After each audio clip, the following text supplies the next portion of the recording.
Bismillahirrahmanirrahim. Assalamualaikum warahmatullahi wabarakatuh. Alhamdulillah, alhamdulillahilladzi arsala rasulahu bil huda wa dinil haq liyudhhirahu 'alad dini kullihi wa kafa billahi syahida. Asyhadu an la ilaha illallah wa asyhadu anna Muhammadan abduhu wa rasuluhu la nabiyya ba'da.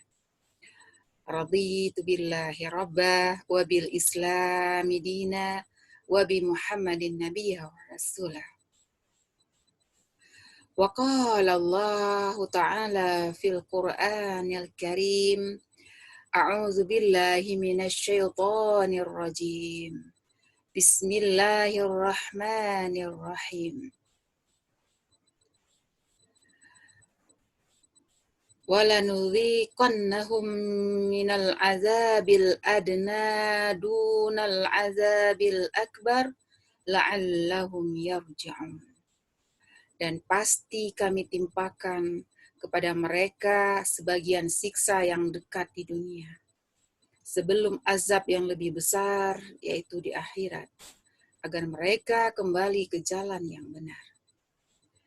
وَمَنْ أَظْلَمُ مِمَّنْ ذُكِّرَ بِآيَاتِ رَبِّهِ ثُمَّ أَعْرَضَ عَنْهَا إِنَّا مِنَ الْمُجْرِمِينَ مُنْتَقِمُونَ. Dan siapakah yang lebih zalim daripada orang yang telah diperingatkan dengan ayat-ayat Tuhannya, kemudian dia berpaling darinya. Sungguh kami akan memberikan balasan kepada orang-orang yang berdosa. Walaqad ataina Musal kitaba fala takum fi miryatin min liqa'ihi waja'alnahu hudal li bani Israil. Dan sungguh telah kami anugerahkan kitab Taurat kepada Musa, maka janganlah engkau Muhammad ragu-ragu menerimanya, Al-Quran, dan kami jadikan kitab Taurat itu petunjuk bagi Bani Israel. وَجَعَلْنَا مِنْهُمْ أَئِمَّةً يَهْدُونَ بِأَمْرِنَا لَمَّا صَبَرُوا وَكَانُوا بِآيَاتِنَا يُوقِنُونَ. Dan kami jadikan di antara mereka itu pemimpin-pemimpin yang memberi petunjuk dengan perintah kami. Selama mereka sabar, mereka meyakini ayat-ayat kami. Allah Subhanahu wa taala di dalam surah As-Sajdah ayat 21 sampai dengan ayat 24 tadi menceritakan kepada kita bagaimana ternyata hidup di dunia ini adalah kehidupan yang sementara. Dalam kehidupan yang sementara ini, Allah Subhanahu wa taala menimpakan berbagai hal kepada kita, berbagai peristiwa kepada kita. Baik itu peristiwa-peristiwa yang membuat kita lebih mendekatkan diri kita kepada Allah Subhanahu wa taala, ataupun peristiwa-peristiwa yang bisa menjauhkan kita dari Allah Subhanahu wa taala kalau kita tidak kembali kepada Allah Azza wa Jalla. Oleh karena itu, mari kita senantiasa dalam setiap peristiwa yang kita alami, baik itu peristiwa-peristiwa yang kita siapkan kedatangannya, ataupun peristiwa-peristiwa yang tidak kita harapkan kedatangannya, untuk kita kembali kepada Allah Subhanahu wa taala. Karena sesungguhnya Allah lah yang memberikan musibah itu. Dan Allah pula yang akan mencabutnya. Baik itu dipercepat ataupun diperlambat. Sangat bergantung kepada bagaimana Allah Subhanahu wa taala telah meyakini tingkat keimanan kita kepada Allah Subhanahu wa taala, yang merupakan zat yang menciptakan manusia, yang bisa memberikan apa saja kepada manusia, baik itu hal-hal yang kita hadapi dengan cara yang baik, atau Allah juga sudah tahu itu tidak akan mungkin kita hadapi dengan cara yang baik, kecuali illa biizni, kecuali dengan izin Allah, yaitu dengan kita berupaya untuk meningkatkan diri kita kepada Allah Subhanahu wa Ta'ala, yaitu Allah Zat yang Maha Kuasa, Zat yang mampu untuk menolong hambanya yang lemah. Jadi dalam peristiwa-peristiwa yang kita hadapi ini, mari kita memposisikan diri kita sebagai hamba Allah, dan kita sangat membutuhkan pertolongan Allah Subhanahu wa Ta'ala. Di dalam surat As-Sajadah yang saya bacakan tadi, Allah bersumpah. Allah menyatakan sesuatu yang pasti akan Allah timpakan. Apa yang Allah akan timpakan? Yaitu berupa siksa yang dekat. Walanuziqannahum minal azabil adna dunal azabil akbar. Dan pasti kami timpakan kepada mereka. Walanuziqannahum minal azab. Pasti akan aku timpakan kepada mereka azab. Azab yang dekat di dunia ini. Namun demikian Allah katakan dunal azabil akbar. Tapi ada azab yang lebih besar lagi. Ada azab yang lain lagi, yang lebih besar lagi, nanti akan Allah timpakan pada hari akhirat. Insyaallah, ibu-ibu, para hadirin yang dirahmati oleh Allah, yang saya cintai, saudara-saudara saya yang saya cintai karena Allah, marilah kita berupaya agar kita jangan sampai azab yang Allah berikan itu membuat kita tambah azab yang akan kita rasakan di akhirat. Cukuplah azab di dunia ini yang kita rasakan karena ulah kita, karena kenakalan kita, karena kemaksiatan yang kita lakukan, karena kita menjauhkan diri kita dari Allah Subhanahu wa Ta'ala.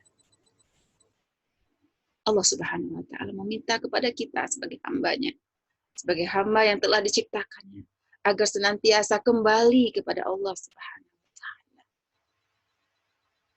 Karena kamu, wahai manusia, bukanlah hamba yang mampu untuk membuat segala sesuatu menjadi lebih hebat, tapi bahkan kita menjadikan sesuatu menjadi lemah, menjadi tak berdaya karena keangkuhan dan karena kesombongan kita.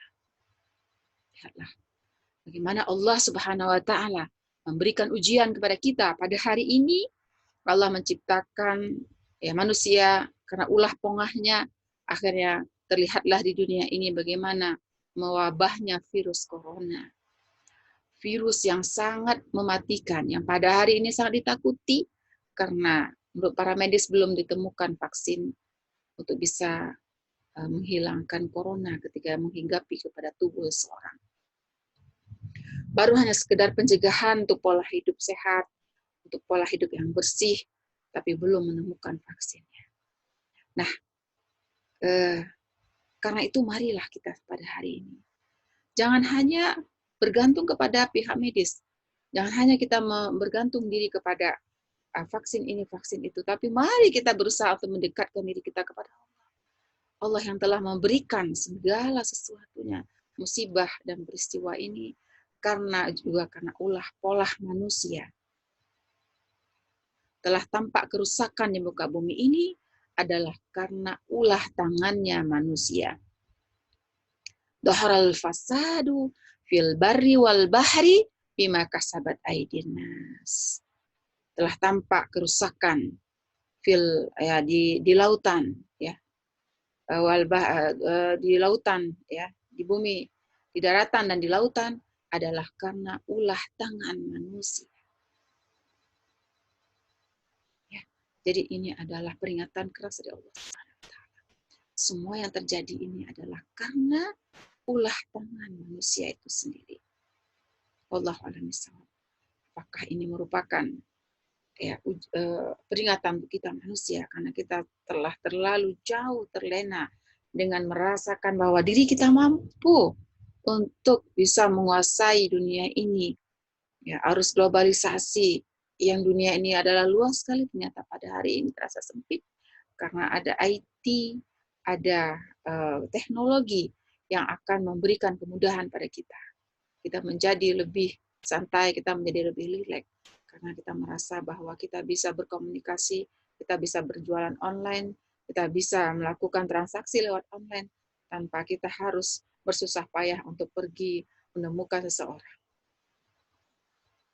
Nah, ini adalah jangan ada rasa sombong dan angkuh. Boleh jadi karena ulah sebagian manusia, maka manusia lain akan merasakan akibat daripada kesombongan dari sebagian manusia yang telah menghinggapi penyakit pada dirinya. Oleh karena itu, maka Allah mengingatkan kepada kita, takutlah kamu kepada suatu azab, yang azab itu tidak hanya menimpa orang-orang yang melakukan kejahatan, tapi juga akan menimpa orang-orang yang ada di sekelilingnya. Ya. Wallah alam bisawab, ya. Hari ini kita melihat ada suatu fenomena di mana manusia sangat menakuti akan datangnya penyakit yang akan menggerogoti tubuhnya karena virus corona. Ini saya pikir adalah bentuk daripada siksa Allah kepada kita semuanya. Bahwa kita sendiri tidak mampu untuk menguasai diri kita, walaupun badan ini milik kita, walaupun mata ini milik kita, hidung ini milik kita, mulut ini punya kita. Tapi bisa suatu saat virus itu akan masuk lewat lendir yang keluar dari mata kita, atau lewat air ataupun ingus yang keluar dari hidung kita, atau bahkan liur yang keluar dari mulut kita. Karena ternyata virus itu bisa merambah ke tubuh kita melalui cairan-cairan yang kita keluarkan dari tubuh kita sendiri. Masya Allah, marilah para ibu-ibu sekalian yang cinta oleh Allah, para jamaah yang cinta oleh Allah, kita berhati-hati, kita membersihkan diri seperti anjuran para medis, tapi jangan kita lupakan bahwasanya semuanya ini adalah kehendak dari Allah Subhanahu wa Ta'ala. Ya, mari kita mendekatkan diri kita kepada Allah Subhanahu wa Ta'ala. Kemudian di ayat 22 surat As-Sajdah, dan siapakah waman adlamu mimman zukira, siapakah yang lebih zalim daripada orang yang telah diperingatkan. Mimman zukira, mereka sudah diperingatkan dengan apa? Bi ayati rabbi, mereka diperingatkan dengan ayat-ayat Tuhannya.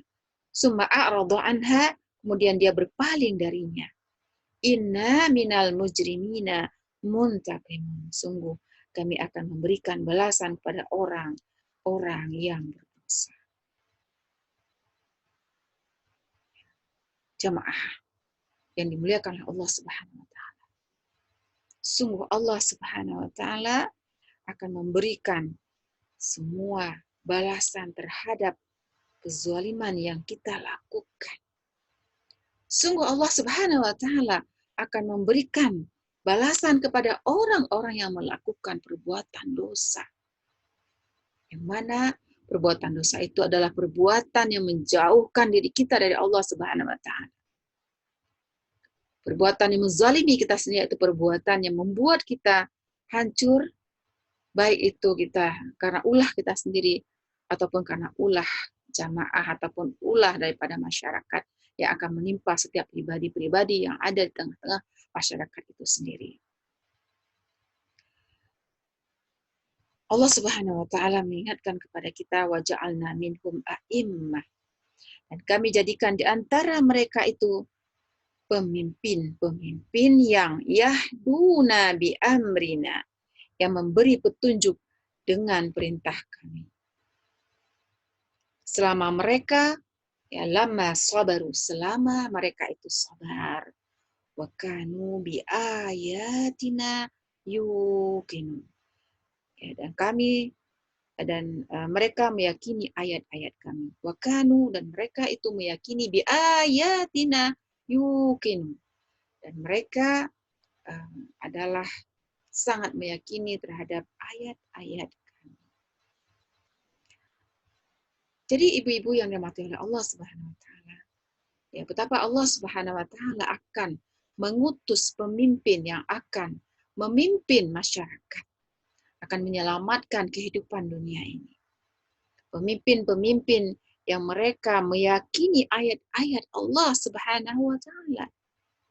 Itulah pemimpin yang akan Allah pilih menjadi pemimpin umat.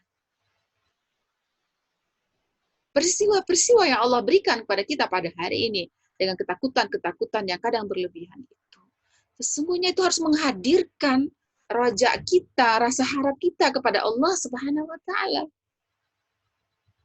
Sehingga dengan kita berharap kepada Allah, maka kita tambah takarub kepada Allah, tambah dekat kepada Allah, bahwa Allah lah yang akan mampu menolong kita pada hari ini. Pemimpin-pemimpin yang seperti inilah yang akan Allah hadirkan di tengah-tengah masyarakat. Pemimpin yang dekat kepada Allah, yang selalu berharap kepada Allah. Ya, ati Allah, ati Rasul, wa ulil amri minkum. Taatlah kepada Allah, taatlah kepada Rasul, dan taatlah kepada ulil amri, pemimpin-pemimpin kamu. Pemimpin-pemimpin yang kita harapkan adalah pemimpin yang mereka taat kepada Allah dan taat kepada Rasul. Nah, inilah pemimpin yang akan Allah pilihkan.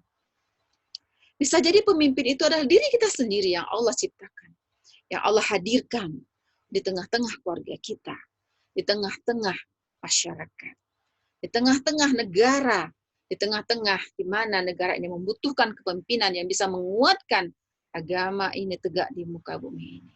Nilai-nilai Islam yang bisa membela rakyat, yang bisa membantu kaum yang dhaif, yang lemah, yang bisa membuat masyarakat ini menjadi masyarakat yang baldatun thayyibatun wa rabbun ghafur. Betapa Allah Subhanahu wa taala akan menyaring dan memilih. Allah akan menseleksi pemimpin-pemimpin yang akan Allah hadirkan. Baik pemimpin di rumah tangga, pemimpin di masyarakat, ataupun pemimpin di negara ini. Betapa dalam kondisi hari ini virus corona mewabah, kita lihat betapa banyak gerakan-gerakan masyarakat, betapa banyak komunitas-komunitas yang peduli kepada kondisi wabah corona pada hari ini. Di mana terkadang itu nggak sampai pemimpin kita kepada masyarakat lapisan bawah itu. Contoh ada kesadaran dari masyarakat, ada komunitas tertentu yang mereka peduli dengan nasi sebungkus, membagikan nasi-nasi kepada orang-orang yang mereka yang hanya bisa bekerja sehari untuk makan sehari. Tapi pada hari ini mereka tidak bisa bekerja, sehingga mereka tidak bisa menafkahi keluarganya. Alhamdulillah, kalau kita Allah berikan pendapatan yang lebih, sudah di-saving dari jauh-jauh hari. Tapi bagaimana dengan nasib mereka yang hanya makan sesuap nasi dari penghasilan mereka sendiri? Bagaimana dengan nasib orang-orang yang pada hari ini sangat bergantung kepada perusahaan yang menghidupinya, sementara perusahaan itu tidak bisa beroperasi karena kondisi corona pada hari ini, para pekerja tidak bisa mereka itu untuk bekerja di perusahaan atau di tempat-tempat mereka bekerja. Sungguh ini menjadi keprihatinan kita. Bayangkan selama 91 hari ke depan, selama 91 hari kita akan dimintakan untuk tetap di rumah. Tidak boleh keluar rumah. Usaha apa yang akan dilakukan oleh orang-orang yang merupakan yang diamanahkan untuk menjadi pemimpin di keluarga, mencari nafkah, memberikan nafkah. Karena itu hari ini juga harus ada gerakan-gerakan sosial, harus ada kesadaran-kesadaran dari orang-orang yang Allah berikan kelebihan rezeki pada hari ini untuk berbagi. Semoga dengan langkah kita berbagi kepada yang lain, maka ini adalah upaya membersihkan jiwa masyarakat itu sendiri, membersihkan kita. Karena memang dengan memberikan zakat, ya, dengan memberikan sedekah itu, maka Allah akan membersihkan jiwa kita. Ya. Dan juga dengan peristiwa-peristiwa ini Allah ingin memberikan kepada kita bagaimana Allah melihat rasa peduli kita kepada sesama kita. Bagaimana rasa kita itu perhatian kita pada tetangga kita. Apakah kita sempat memberikan sepiring nasi untuk orang yang datang ke rumah kita sementara mereka tidak punya apa-apa? Apakah kita tahu di mana ada orang-orang yang membutuhkan itu? Ya, bagaimana kita yang peduli kepada sesama ini untuk menggalang dana, untuk menggalang kepedulian kita, baik melalui lembaga di mana kita beraktivitas, baik itu melalui organisasi, baik itu melalui yayasan, baik itu melalui lembaga-lembaga yang terkait dengan lembaga untuk bantuan sosial. Allah Subhanahu wa taala akan memberikan kepemimpinan kepada kita. Insya Allah setelah wabah ini mereda, setelah wabah ini berhenti, Allah hentikan, maka Allah akan memilih kita menjadi pemimpin di tengah-tengah kepemimpinan umat. Insya Allah ya, kita akan menjadi akan mewujudkan doa daripada orang tua kita, mewujudkan doa dari kita semuanya. Rabbana hablana min azwajina dzurriyyatina qurrata a'yun waj'alna lil muttaqina imama. Ya Allah, anugerahkanlah kepada kami dari pasangan-pasangan kami, anak cucu kami, menjadi qurrata a'yun, menjadi penyejuk mata hati kami. Waj'alna, dan jadikanlah kami pemimpin bagi orang-orang yang beriman. Menjadi pemimpin-pemimpin mereka yang berbuat fasik. Kita tidak akan hadir di tengah-tengah mereka, karena doa ini akan membimbing kita. Insya Allah. Mari ibu-ibu sekalian yang dirahmati oleh Allah, kita melakukan berbagai aktivitas yang kita akan dinilai oleh Allah Subhanahu wa taala sebagai orang yang kembali kepada Allah. La'allahum yarji'un, semoga mereka kembali. Ayat 21 ingatkan kita yang saya bacakan tadi surah As-Sajdah, la'allahum yarji'un adalah semoga kita kembali kepada Allah Subhanahu wa taala. Kembalinya kita ke rumah ini menjadikan kita kembali kepada Allah Subhanahu wa taala. Mungkin selama ini Allah telah bosan melihat kita selalu aktif di luar, tapi kita lupa kepada Allah Subhanahu wa taala yang memberikan kesehatan pada kita, memberikan kekuatan kepada kita, memberikan pikiran sehat kepada kita, memberikan mental sehat kepada kita. Kita lupa mensyukurinya. Karena itulah maka Allah mengingatkan kepada kita, la in syakartum la azidannakum wa la in kafartum inna azabi lasyadid. Jika kamu mensyukuri semua nikmat yang telah aku berikan kepadamu, kata Allah, maka aku akan tambahkan nikmatku. Jika engkau ingkar, maka ingatlah bahwa azabku sangat pedih. Masya Allah. Tersambung ayat tentang syukur ini kepada Allah dengan ayat 21 surah Al-Ahzab yang saya bacakan tadi.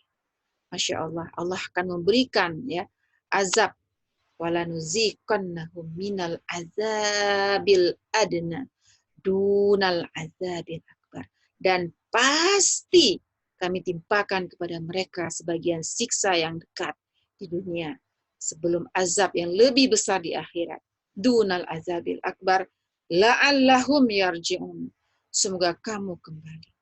Kalau saya kaitkan dengan ayat syukur tadi, bahwa kalau kamu tidak bersyukur, maka rasakanlah azabku sangat pedih. Karena itu, ibu yang saya cintai karena Allah, yang dirahmati oleh Allah Subhanahu wa taala, mari kita mensyukuri semua nikmat-nikmat yang telah Allah berikan kepada kita. Baik nikmat yang kita rasakan langsung ataupun tidak kita rasakan langsung. Baik pemberian itu berwujud benda ataupun imaterial yang kita nggak rasa, yang kita nggak tahu, tapi tiba-tiba datang bisa membuat kita merasakan bahagia, menghibur kita, membuat kita menjadi lebih merasakan keberadaan dan kebermaknaan hidup ini. Anak-anak yang telah Allah anugerahkan kepada kita adalah rahmat dari Allah Subhanahu wa taala. Mereka yang terlahir ke dunia ini telah Allah pilih untuk menjadi pemimpin khalifatullah fil ardh. Jadi pemimpin di muka bumi ini. Bagaimana kita mensyukuri kehadiran mereka? Yaitu dengan kita mendidiknya, menjaganya, membimbingnya, menuntunnya, sehingga dia mengenal Allah dan Rasul-Nya. Dia mampu menjadikan ajaran Islam itu adalah yu'la alaihi, yang paling tinggi. Dia mampu untuk menjadikan kalimatullahi hiyal ulia. Wa kalimatul dan kalimat kafir itu adalah menjadi lemah, dan kalimat Allah adalah yang tinggi. Ya. Insya Allah kita akan bisa menuntun anak-anak kita ke jalan yang lurus. Ihdinas siratal mustaqim. Kalau kita senantiasa istiqomah dalam didik anak-anak kita. Memang keletihan kita rasakan ketika kita menuntun anak-anak kita, bukan keletihan biasa. Menuntut dan menguras tenaga kita. Ketika mereka sudah beranjak remaja, mereka sudah bisa memilih yang mana yang baik dan benar. Inilah yang kita harapkan akan melahirkan Muhammad Al-Fatih yang bisa membebaskan Konstantinopel seperti yang dicontohkan di Turki, juga akan lahir pada hari ini di tempat kita, di rumah kita, insya Allah. Semoga Allah Subhanahu wa taala juga akan melahirkan Fatimah Az-Zahra yang lain, yang dia dengan ikhlas bekerja, dengan menyebut nama Allah, membesarkan Allah, dengan keikhlasan yang sedikit yang dilakukannya, menjadikannya lebih besar amalnya, sehingga dia akan menjadi anak-anak yang soleh dan solehah yang akan membesarkan Islam ini menjadi agama yang rahmatan lil alamin, agama yang dikenal oleh seluruh dunia ini. Dan anak-anak kita menjadi anak-anak yang cerdas, bisa berkontribusi dalam kehidupan ini. Mereka menjadi orang-orang yang mampu bersaing di tengah persaingan globalisasi. Mereka akan terpilih menjadi pemimpin-pemimpin yang akan memimpin dunia ini, yang akan memimpin bangsa ini, yang akan menjadi pewaris daripada Al-Quran. Amin ya rabbal alamin. Semoga Allah menghindari dari keluarga kita virus-virus yang tidak baik itu, yaitu virus corona, dan Allah melenyapkannya. Dengan doa yang selalu kita baca ketika kita memasuki rumah, Rabbil firli waliwalidayya waliman dakhala baitiya mu'minan walil mu'minina wala tazidil zalimina illa tabar. Alhamdulillah, semoga Allah menjauhkan segala bentuk kezaliman yang datang ke rumah kita. Surat Nuh ayat terakhir itu menyatakan bahwasanya kita harus senantiasa berdoa kepada Allah, kepada kedua orang tua kita, supaya Allah ampuni dosa kita dan dosa kedua orang tua kita. Dan juga kita berharap semoga Allah Subhanahu wa taala menghindari semua bentuk-bentuk kezaliman yang didatangkan oleh manusia itu sendiri, baik dari jenis laki-laki ataupun dari jenis perempuan. Dan kita berharap semoga Allah menghindari dan menghancurkan semua bentuk kezaliman dan kejahatan yang dilakukan oleh manusia lainnya yang ingin berbuat jahat di dalam rumah tangga kita. Rabbighfirli wa liwalidayya wa liman dakhala baitiya mu'mina walil mu'minina wal mu'minat wa la tazidil zalimina illa tabara. Ya Tuhanku, ampunilah aku, ibu bapakku, dan siapapun yang memasuki rumahku dengan beriman, dan semua orang yang beriman laki-laki dan perempuan. Dan janganlah engkau tambahkan bagi orang-orang yang zalim itu selain kehancuran. Maha suci Allah atas segala firman-Nya. Auzubillahi min zalik. Semoga jangan sampai musibah ini berkepanjangan. Mari segera musibah corona ini segera Allah hentikan. Iza arada syai'an ayyakula lahu kun fayakun. Hadanallahu wa ikum ajma'in. Assalamualaikum warahmatullahi wabarakatuh.